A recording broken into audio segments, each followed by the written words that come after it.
Time Wasters. This is Corinne Conrino, aka Suburban Time Waster, back in Dead by Daylight, and boy, have I got a treat for you. We're finally going through the entities logs, and I know I've been really looking forward to this, because, well, the entity is not really a playable character, but the entity is like a real fascinating creature. It's the one that's invited everyone, well, actually more like abducted everyone into its world. And all those playgrounds, everything was created by the entity. And now, let's see the entity story. Arcus 1. I would start at the beginning, but I don't know when that was or how long ago I was banished to this prison. What I know is I've been observing and studying the inner workings of this entity that had once been, well, an obsession. How ironic that I should be sentenced to live out the rest of my days in the very thing I sought to destroy. An obsession turned prison. As all obsessions are, I suppose. Yeah, I get that. I've been devoted to finding a Ranger Reject RP partner. And well, let's just say it's become an obsession, and well, it's turning into my prison. It's kind of ruining me emotionally. But at the same time, I'm worried that if I'm not upset over it, that means I'm not into Ranger Reject anymore. So I feel like I'm in this constant limbo. But yeah, not exactly the same thing as what he's going through. What he's going through, much worse. Arcus 54. The atmosphere of the realms is dark and grim, to say the least, but also ever-changing. I've already remarked that the atmosphere is misty, even foggy at times, and that this fog feels alive. It seems to contain swirls and streams of memories or imprints of beings from multiple terror worlds. It is as if the entity absorbs all the psychic energy and thoughts of beings it snatches as it journeys through the endless cosmos. I've used the Oris to study the black fog, and have come to 3 observations that will prove invaluable to finding a way home. First, the fog is rich in auric particles, leading me to believe this dimension is more conscious than it is material.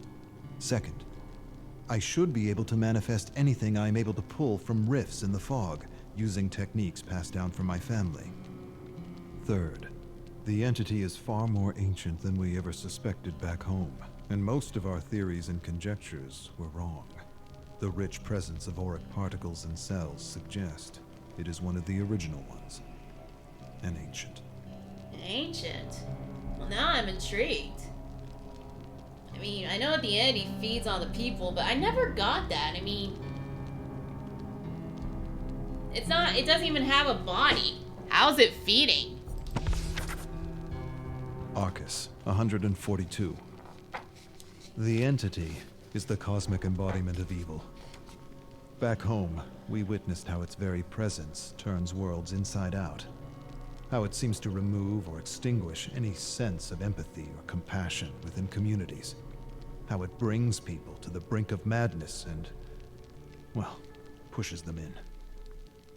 Now I understand.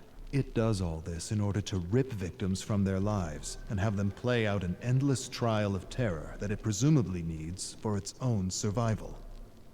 And there, perhaps, lies the key to its destruction, if an ancient can be destroyed at all. End the trials. Destroy its ability to sap dark nectar from victims like a cruel parasite feeding from a flower. At least the archives affords me a better understanding of the entity, why it moves from universe to universe, picking victims off and devouring worlds as though at a cosmic buffet. What I have yet to conclude is whether it is attracted to worlds that are brimming with darkness and madness, or if it is in fact the catalyst of such darkness and madness. So the entity is a mystery. No one can truly explain it. And I don't know how he plans on ending the trials. It seems like they go on and on forever. Arcus 557. All planes of existence are a unique mix of conscious auric particles and material particles. The entity is almost certainly pure consciousness. The observable fact of existence is the material world responds to and changes with consciousness. Collective consciousness is the key. The body, the home, the trial, all of it is an expression of the entity's unconscious need for fear and terror. The distinct observation in the specimens chosen by the entity is that they all come from worlds that have failed to understand the metaphysical relationship between their thoughts and the world they live in. This is not by chance.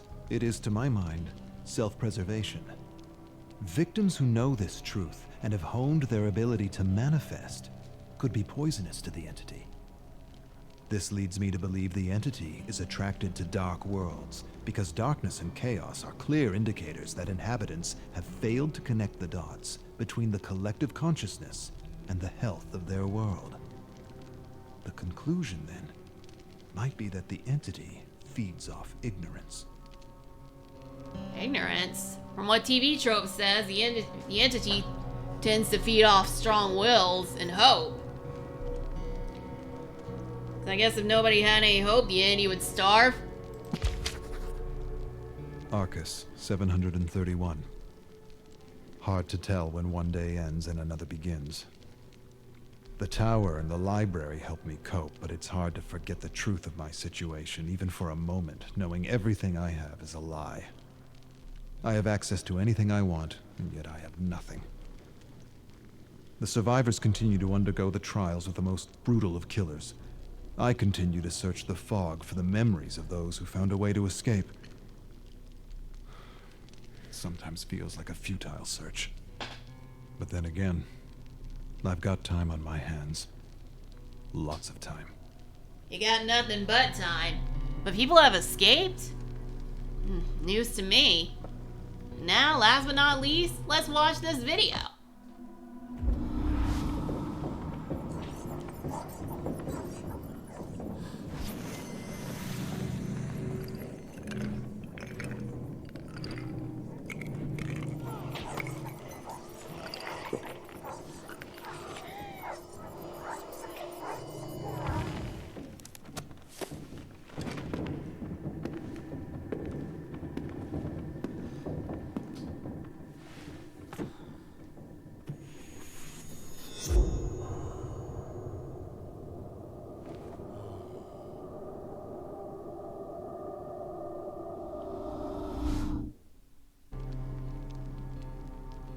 Alright, so he's pretty much a drunk who goes around the library. Can't say I blame him. If I was trapped in a library with some evil ancient thing, I'd probably go nuts too.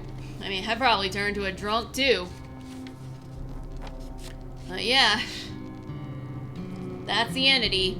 It's kind of like Pennywise from It, except while Pennywise feeds off of fear, the entity feeds off of hope. Anyway, now that we've learned all we can about the entity, my time wasting has come to an end.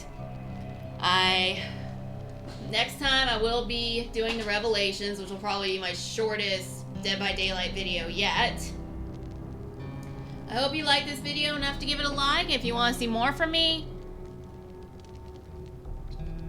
you can subscribe to my channel, click the little notification bell to stay up to date, and you can leave a comment saying whether or not you liked the video and whether or not you've played Dead by Daylight and what you think of the entity. I also have other social media accounts that you can follow, which are in the summary. And yeah, I also have a link to my Discord for Ranger Reject. If you're a fan, please join and try to help me resurrect the server, because apparently I'm not good at keeping a server alive. I don't mean that as a joke, it's kind of true. And with that, bye everybody!